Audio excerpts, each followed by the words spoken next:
Dzień dobry YouTube. Ostatni materiał z odpowiedziami na Wasze komentarze pod moimi filmami okazał się strzałem w dziesiątkę, wszystkim się podobało i w zasadzie ten film ma najwięcej wyświetleń ze wszystkich filmów, które ostatnio wrzuciłem. Zatem postanowiłem kontynuować serię, zresztą obiecałem Wam, że będę ją kontynuować. No i dzisiaj przygotowałem sobie kilka, myślę, najbardziej interesujących z tych wszystkich, jakie znalazłem, pytań właśnie od Was. Także lecimy z tematem.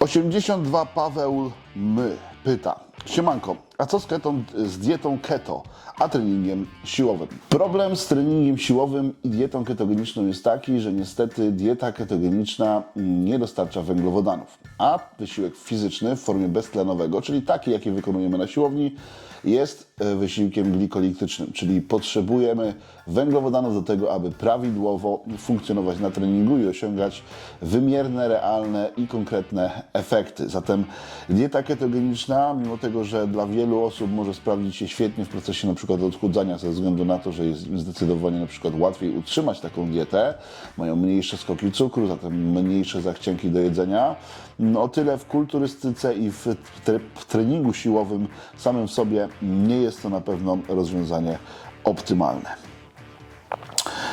Na sam szczyt 752 pyta: czy jeśli mając 13 tygodni do zawodów forma pojawiła się za szybko i praktycznie za miesiąc byłbym gotowy, to warto przejść teraz na 4 tygodnie masy i znów redukcję na 9 tygodni? Wiesz co, nie warto, dlatego że tak naprawdę przez 4 tygodnie masy absolutnie nic nie dobudujesz. Nie ma takiej możliwości nawet. Jedyne co zrobisz, to ewentualnie możesz wypełnić się glikogenem. To co ja bym zrobił, to po prostu podbił kalorie na jakiś okres, jeżeli już faktycznie ta forma jest bardzo gotowa. Natomiast jeżeli mówisz, że masz formę taką, że za miesiąc byłbyś gotowy, to tak naprawdę to, co ja bym zrobił, to zredukował ilość cardio i aktywności fizycznej, tak żeby się po prostu optymalnie regenerować i minimalnie podbił kalorie tak, żeby nadal być w deficycie, ale po prostu generować ten deficyt, nie wytwarzając nadmiernego zmęczenia z tytułu właśnie dużej aktywności fizycznej. I takie rozwiązanie byłoby prawdopodobnie najlepsze. Don Norberto: co ile czasu warto podnosić dawkę testosteronu? Prawda jest taka, że jeżeli nie ma takiej potrzeby, to najlepiej byłoby w ogóle tego nie robić. Niemniej jednak nie ma co się oszukiwać, żeby przeskakiwać pewne, że tak powiem, zastoje w budowie. Nie zawsze dodawanie samych kalorii jest rozwiązaniem jakby wystarczającym. Zatem czasem bywa tak, że trzeba podbić dawki środków. No i jeżeli jest taka możliwość, to oczywiście najlepiej zrobić to ze środka bazowego, czyli z testosteronu. Nie da się ściśle określić, co ile powinniśmy takie dawki podbijać, natomiast powinno być podbicie dawki uzależnione od tego, że nie jesteśmy w stanie już zrobić nic innego w żadnym innym aspekcie progresji, czyli nie jesteśmy w stanie podciągnąć tematu treningowo, podciągnąć tematu żywieniowo, ani podciągnąć tematu pod względem higieny życia i wtedy zostajemy na tym, że trzeba podbić dawkę. Przepraszam bardzo, 6649. Hej, czemu te wszystkie ćwiczenia wykonujesz w pasie? Pozdrawiam.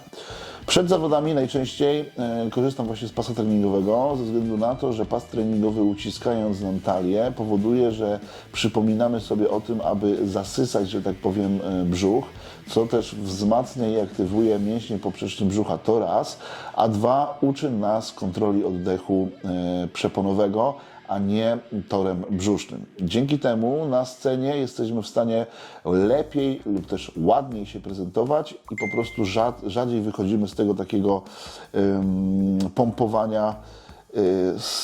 Inaczej, rzadziej zdarza nam się po prostu pompować, jak to się mówi potocznie, brzuchem na scenie. Hubert Zakoński 9657. Jak stosować Arimidex i Provillon? Jakie dawki i jak długo?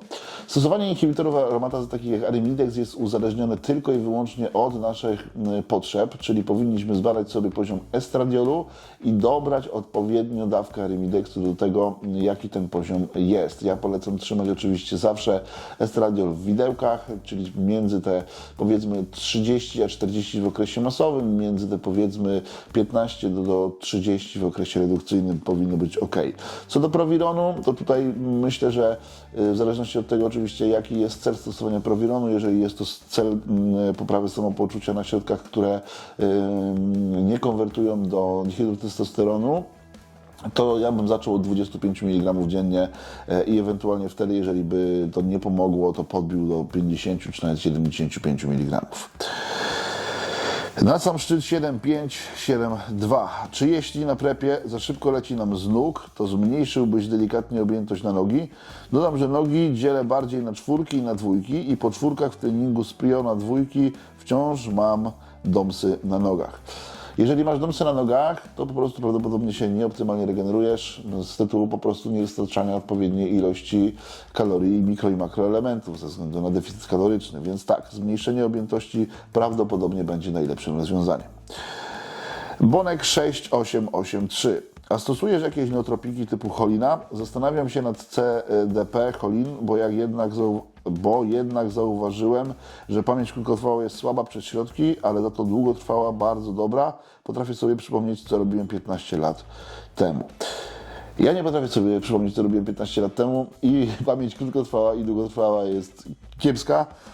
Natomiast nie stosuję żadnych nootropików pod tym względem. Jedyne, co stosuję, to w tym momencie adaptogeny w formie ashwagandy przed snem i to jest w zasadzie tyle. XBNORWKX. Ok, cześć. W 9 minucie widzę ten temat jest poruszany i się zastanawiam. Jestem osobą nie mającą aspiracji brania udziału w zawodach kulturystycznych, ale uwielbiam ten sport i od niedawna biorę sterydy. Nie planuję tego robić całe życie, ale zdecydowanie kilka lat, żeby zbudować z 15 kg mięśni naturalnie, byłem bardzo blisko limitu. Siłownia od wielu lat, wyciskałem 140 przy wadze 80, po pierwszym cyklu doszedłem do 165. Co sądzisz o takim podejściu, żeby robić to w taki sposób? Zima, cykl masowy, wiosna, mostek na redukcji, lato, cyklu małe dawki pod redukcję, np. test plus Masteron plus test plus Anavar itp., jesień PCT. I tak co roku, żeby zmaksymalizować szanse na odzyskanie własnych hormonów plus zmaksymalizować sylwetkę na lato. Przede wszystkim muszę Cię zmartwić. Nie ma takiej pewności, że w ogóle po wejściu na jakiekolwiek środki kiedykolwiek będziesz w stanie powrócić do swojej normy hormonalnej. Jest to bardzo subiektywna sprawa i bardzo kwestia indywidualna. To jest raz. Numer 2. Jeżeli nie jesteś osobą, powiedzmy, między 20 a 30 rokiem życia, tylko starszą, to prawdopodobnie i tak skończysz na jakiejś formie hormonalnej terapii zastępczej. Więc nie wiem, czy podejście tego typu jest faktycznie mądre. Numer 3. To nie jest najzdrowsze podejście. Ja generalnie nie jestem zwolennikiem robienia cykli sterydowych ze względu na to, że rozchwianie hormonalne spowodowane takim cyklem jest tak ogromne, że tak naprawdę jest to zdecydowanie bardziej niezdrowe niż robienie klasycznego takiego sportowego podejścia, gdzie tych środków po prostu nie schodzimy. Ewentualnie, tak jak mówiłeś, schodzimy tutaj na mostki, czy po prostu obniżamy okresowo środki. No i kolejna kwestia, jeżeli nie planujesz wiązać swojej przyszłości ze sterydami, to nie wychodziłbym nigdy powyżej testosteronu i ewentualnie peptydów takich jak hormon wzrostu czy insulina. Myślę, że ludzie bardzo nie doceniają, jak wiele można zrobić na samym testosteronie i na samych peptydach takich jak hormon wzrostu czy insulina. Są to środki o charakterze bioidentycznym, dlatego są zdecydowanie najbezpieczniejsze, o ile można takiego słowa w ogóle użyć w kontekście środków anabolicznych, które ogólnie bezpieczne nie są. Natomiast myślę, że wniosą najmniejszy impact zdrowotny do Twojego życia i ja bym to tak ugryzł. Decon F. 12 tygodni PROP plus OXA. Czy jest sens w trakcie brać HCG? Jeśli tak, to kiedy najlepiej i jakie dawki? Muszę Cię zmartwić, według mnie w ogóle nie ma sensu brać 12 tygodni testosteronu, propionatu i oksandrolonu. W ogóle takie połączenie wydaje się być dla mnie mega dziwne i mega nieprzemyślane, a HCG bierzemy przez cały rok, spokojnie. Martin Arous. Wpadł mi w ręce semaglutide. Myślałem, żeby na Redu wrzucić jako bloker apetytu. Miałeś z tym kiedyś styczność? Ja już powtarzałem kiedyś, że ja generalnie za środkami wpływającymi na GLP nie jestem i generalnie za blokerami apetytu tego typu nie jestem, dlatego że ja prowadzę ludzi pod kątem sylwetkowym i pod kątem sportowym, nie ludzi otyłych chorobliwie. Zatem, jeżeli nie jesteśmy chorzy na otyłość, że tak powiem, nie powinniśmy się za takie środki, uważam, brać, bo jest to niepotrzebne mieszanie sobie w gospodarce hormonalnej. Ludziom się wydaje, że semaglutide to jest taki środek, który po prostu sobie weźmiesz, on ci przyblokuje apetyt i jest git. Niestety nie. Pomijając już aspekty tutaj fizjologiczne, są jeszcze takie rzeczy jak aspekty psychologiczne i niestety, jeżeli z takiego blokeru GLP zejdziemy, no to będzie problem później z tym, że ten apetyt będzie znacznie wzmożony po okresie wyjścia z redukcji. A trzeba zauważyć, że okres wyjścia z redukcji jest zdecydowanie najtrudniejszy pod względem hormonalnym. To znaczy ten poziom greliny gwałtownie jakby tutaj rośnie, poziom leptyny również jest rozchwiany w sensie stosunku leptyny do greliny, więc jesteśmy bardzo głodni, niezależnie od tego, ile jemy, więc no nie jest to, uważam, najlepszy pomysł. Patryk Nowakowski 797. Niektórzy przed zawodami jadą zarówno na trenie, jak i na diuretykach. Co myślisz o takim połączeniu? Totalna głupota, czy obecnie niezbędna sprawa? Wiesz co, ja myślę, że większość zawodników faktycznie jedzie na trenie, dlatego że jest to środek, który jest w zasadzie nieodłączną częścią dobrze przeprowadzonego prepa, bym powiedział. Oczywiście są jednostki, które go nie używają, natomiast to naprawdę można wyliczyć na palcach jednej ręki. Natomiast jeżeli chodzi o diuretyki, to używa się tego obecnie naprawdę bardzo mało. Jeżeli ktoś jeszcze leci, jak ty mówisz, na diuretykach, czyli nie wiem, bawi się w takie rzeczy jak na przykład Spiro, ciągnięte przez kilka tygodni przed zawodami, to bardzo bym szybko uciekał od takich trenerów ze względu na to, że po prostu prawdopodobnie nie wiedzą, co robią. No i generalnie tyle chyba w temacie, wiesz. Teraz ewentualnie, jeżeli ktoś stosuje diuretyki, to są to mikroskopijne dawki, dosłownie mikroskopijne dawki i ewentualnie w przeddzień startu i to jest wszystko. Czasem, jeżeli jakiś zawodnik musi zrobić drastycznie wagę, wtedy się może troszkę więcej tego używa, natomiast to są tak jednostkowe przypadki, że diuretyki teraz najczęściej już nie są jakąś rzeczą braną za jakiś taki pewnik czy dogmat przed startem. Najczęściej jest tak, że zawodnicy, zwłaszcza kategorii ciężkich, używając diuretyków wyglądają zdecydowanie gorzej, niż jakby tego nie robili. Kacper Skwiercz, 6982. Coraz trudniejsze te nazwy macie. Siema, co byś proponował dorzucić do testosteronu w okresie budowania masy? Wcześniej leciał sam Enans, strzał co 5 dni. Nic bym nie proponował dorzucać. Ewentualnie, jeżeli mamy na to pieniążki, dorzuciłbym sobie niską dawkę hormonu wzrostu. Nie wiem, skąd ta potrzeba dokładania ciągle środków. Wiecie, ja wiem, że fajnie jest myśleć o tym, że mamy teraz okres masowy, trzeba go wykorzystać, trzeba dorzucić to, trzeba dorzucić tamto. Często ludzie lubią sobie już, nie wiem, na redukcji zacząć budować cykle. Rozpisują sobie, w tym tygodniu wrzucę to, w następnym tygodniu wrzucę tamto, wiecie. Czasem diety już sobie rozpisują na masę i tak dalej. Ale prawda jest taka, że to, co naprawdę buduje masę mięśniową w okresie budowy masy mięśniowej, to jest konsekwencja taka sama, jak w okresie przygotowań do zawodów. Bardzo wielu zawodników w okresie masowym po prostu popuszcza pasa, nie trzyma się założeń, albo trzyma się na pół gwizdka, robi na pół gwizdka treningi, odpuszcza często treningi, nie robi cardio, odpuszcza suple, odpuszcza strzały i tak dalej. I wychodzi z tego to, co wychodzi zazwyczaj, czyli w zasadzie nic. I to jest tak naprawdę ta etyka pracy, jest tym, co buduje waszą masę mięśniową. Nie to, że ty dodasz jakiś nadrolon, czy nie wiem, czy boldenon, czy cokolwiek innego. Nie ma to aż tak dużego znaczenia. Fajnie Justin Harris kiedyś powiedział u mnie na podcaście, jak był, że w zasadzie nie ma znaczenia, jakie środki bierzesz, ważne, żebyś zapierdalał, bo jeżeli miligram do miligrama się zgadza w tygodniu, to jesteś ustawiony. Grucha 1995. Jak robisz trening siłowy, to ściągasz Oura-Ringa? Odpowiedziałem mu chyba nawet na to pytanie. Nie ściągam Oura-Ringa, bo słuchajcie, to nie jest Oura-Ring. To jest po prostu najzwyklejsza obrączka. Zamówiłem sobie ją gdzieś tam na jakimś takim, nie wiem, jakiś AliExpress czy coś takiego, dlatego że nie mieszczę już na palcach swojej obrączki ślubnej, a jednak mam taką potrzebę, żeby nosić coś na znak tej takiej przynależności do Sylwii. No bo ja jestem taki trochę staroświecki i uważam, że jest to jakaś dla zasady. Jeden The Roots. Leciał trend podczas przygotowań, bo wiem, że to robi różnicę, a są genetyczni zawodnicy jak Sibam, co nie potrzebują.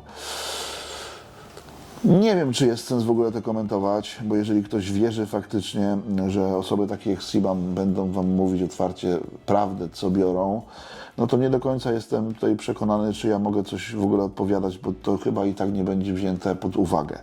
Także ja ci tylko powiem tyle, że faktycznie są osoby, które nie stosują trenu, natomiast jak powiedziałeś, no są to osoby genetycznie predysponowane, lub wręcz przeciwnie, osoby, które po prostu mają kiepską genetykę i źle tolerują takie środki jak Trenbolon. No i tutaj nic na to nie poradzimy. No, rodzisz się z tym, z czym się rodzisz. Kacper Stachowski 5517. Świetny materiał. Mam pytanie. Polecasz jakieś pudełka na posiłki w podróż? Zależy mi na tym, by były szczelne i plastikowe. Ja generalnie mam takie pudełka, które były gotowe od razu z tymi takimi torbami do przenoszenia, że tak powiem, tych posiłków, czyli z tymi takimi torbami termicznymi. Natomiast to, co mogę polecić na pewno, to kupowanie takich pojemników, które są przede wszystkim zamykane na klips, czyli jak się je zamyka, to robią takie klik, a nie tylko takich dociskanych, bo one się zawsze otwierają. No i kolejna kwestia, patrzeć, czy pod wieczkiem jest uszczelka. Jeżeli jest, to nie będzie ciekło. Jeżeli nie ma, to prawdopodobnie będzie ciekło. Jeżeli te dwie rzeczy będą spełnione, czyli jest uszczelka i jest klik, to nie powinno cieknąć. Enhard 3175. Na GHRP6 realnie da się zrobić formę w momencie, gdzie ćwiczę naturalnie ponad 2 lata. Wiesz co, jeżeli dołączysz GHRP6, to możesz zapomnieć o mówieniu sobie, że jesteś naturalny, bo uważam, że jeżeli stosujemy jakąkolwiek formę dopingu, no to trzeba być ze sobą szczery. Natomiast GHRP6 realnie podnosi poziom hormonu wzrostu. Czy da się zrobić formę? No oczywiście, że się da zrobić formę, bo da się zrobić formę nawet bez GHRP6, stosując się do zasad dietetycznych, trenując ciężko i pilnując wszystkich zaleceń, które sobie ustaliliśmy. Także jak najbardziej tak odpowiedź brzmi. Exception. Cześć. W sumie to chciałbym zacząć używać hormonu wzrostu. Niestety jestem mało cierpliwy. Kolega zaczął brać i kilka tygodni i go dosyć mocno wystrzeliło i zalało wodą. Może odpowiesz od czego? Niezbyt chciałbym się chwalić tym, że też chciałbym zacząć brać coś przed znajomymi. Wiesz co, słuchaj. Sprawa jest taka, hormon wzrostu powoduje zwiększoną retencję minerałów oraz zwiększoną retencję glikogenu wewnątrzmięśniowego, a co za tym idzie, zwiększoną retencję również wody. Prawda jest taka, że to jest trochę tak jak z kreatyną. Jak ktoś stosuje długi czas hormon wzrostu, to nie chodzi napompowany jak balon, bo po prostu gospodarka wodno-elektrolitowa to wszystko reguluje i tak naprawdę można być cały rok dociętym mimo brania hormonu. Jeżeli kolegę wystrzeliło, to podejrzewam, że to jest właśnie efekt kreatynowy lat 90. przełomu 2000, czyli jestem teraz na cyklu kreatynowym, czy też w Twoim przypadku jestem teraz na cyklu z hormonem wzrostu, więc dojadam, bo chcę to wykorzystać. I ludzie jedzą jakieś kebaby, dokładają sobie jakieś batoniki w trakcie dnia, tutaj zjedzą jakąś drożdżówkę, coś tam, no i w konsekwencji mają nadmiar kalorii w diecie, no i niestety się ulewają. Więc ja bym obstawiał opcję numer 2. Pytanie do GHRP2 i GHRP6. Kiedy najlepiej podawać 200 mikrogramów przed treningiem i kolejne 200 mikrogramów po posiłku potreningowym, czy naraz 400 mg przed treningiem? Jeżeli chodzi o analogii hormonu wzrostu, czyli takie środki, znaczy analogii, w zasadzie to są prekursory hormonu wzrostu, czyli takie rzeczy jak GHRP2 czy GHRP6, to niestety Tutaj już trzeba patrzeć na zależność hormonu wzrostu insulina. W związku z tym, że są to hormony antagonistyczne, czyli przeciwstawne, jeżeli rośnie poziom insuliny, spada poziom hormonu wzrostu i odwrotnie. Więc generalnie jest tak, że wszystkie środki, które mają pobudzać produkcję naszego hormonu wzrostu, powinniśmy brać z dala od posiłku, czy też z dala od momentów, w których mamy wyrzut cukru. Najlepiej właśnie na czczo lub powiedzmy 30-45 minut przed posiłkiem. I to są najlepsze pory na je przyjmowanie. Więc w swoim przypadku dałbym 200 mikrogramów, powiedzmy, chociaż to jest bardzo duża dawka,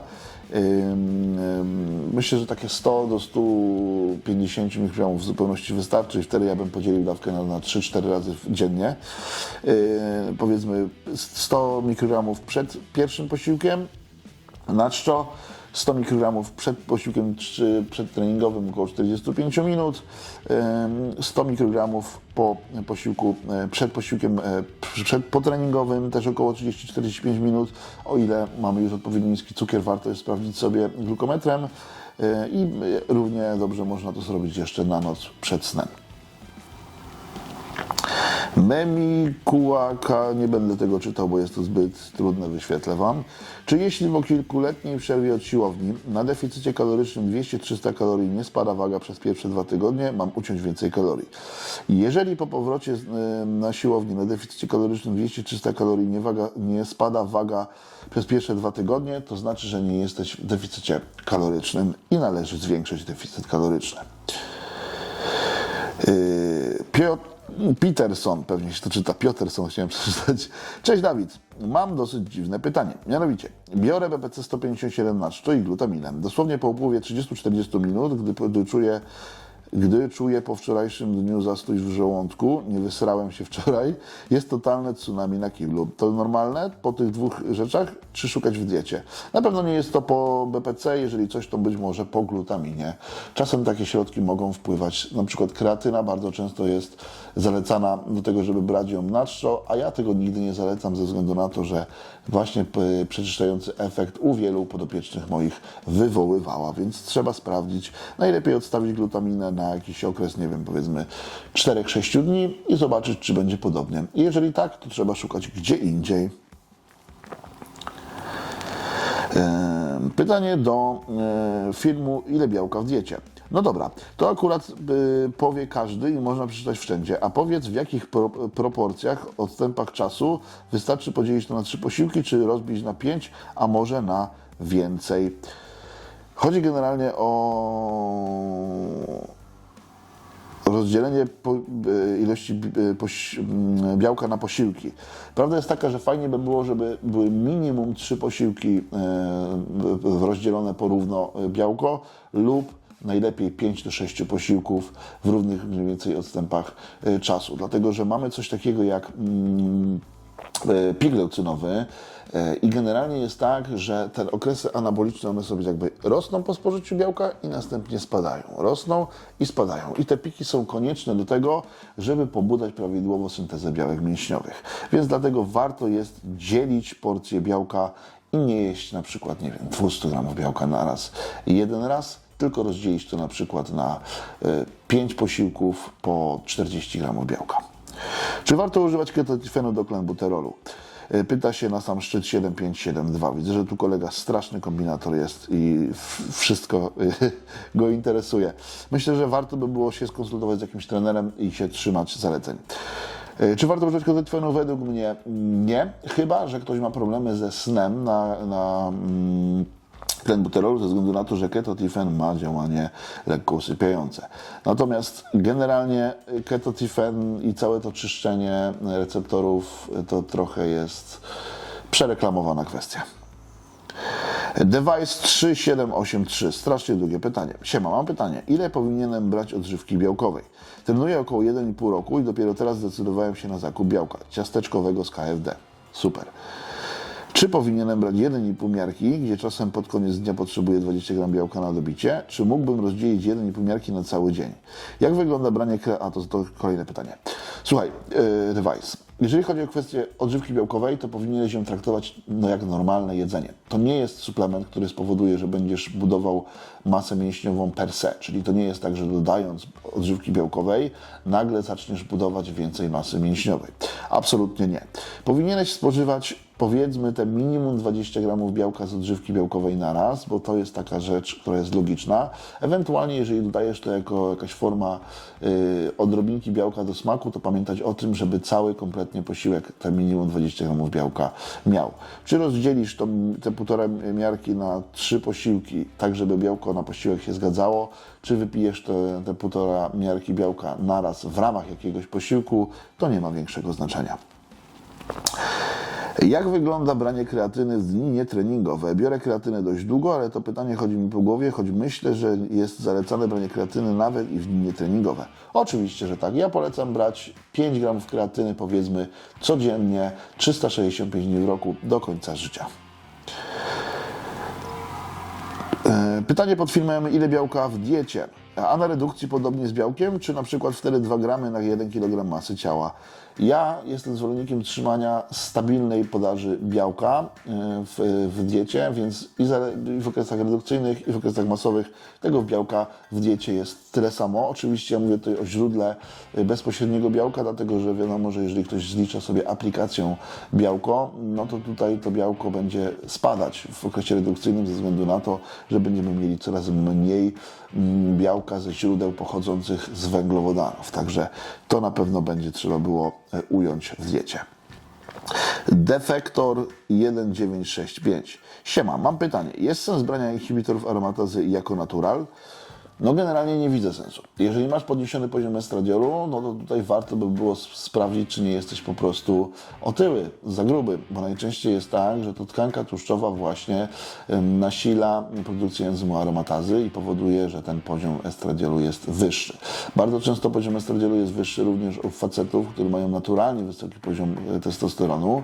No i niestety tutaj trzeba byłoby to już konsultować najlepiej z lekarzem endokrynologiem i jakoś dojść do źródła problemów i wtedy ewentualnie pomyśleć o rozwiązaniu.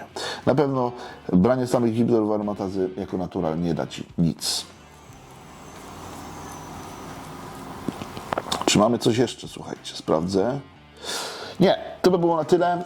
Serdecznie Wam dziękuję. Jeżeli macie ochotę zadać mi jakieś pytanie, możecie robić to śmiało na dole w komentarzu pod tym filmem. Na pewno spróbuję się do tego odnieść w kolejnym materiale. Bardzo serdecznie dziękuję za dzisiaj. Ja przypomnę tylko, że każdy kod użyty na Gymshopie będzie wpompowywany w ten kanał, dlatego też jeżeli zależy Wam na tym, aby wspomóc rozwój tego kanału, a przy okazji potrzebujecie zakupić sobie jakieś suplementy i nie zależy Wam za bardzo na tym, żeby zrobić to na przykład na jakimś konkretnym sklepie lub wręcz przeciwnie. Zależy Wam na tym, żeby zrobić to na konkretnym sklepie i tym sklepem jest Gymshop. Zapraszam do używania mojego kodu. Jeżeli ktoś potrzebuje skorzystać z oferty strony propeptydy.pl, to również mój kod Olszewski jest dla Was dostępny.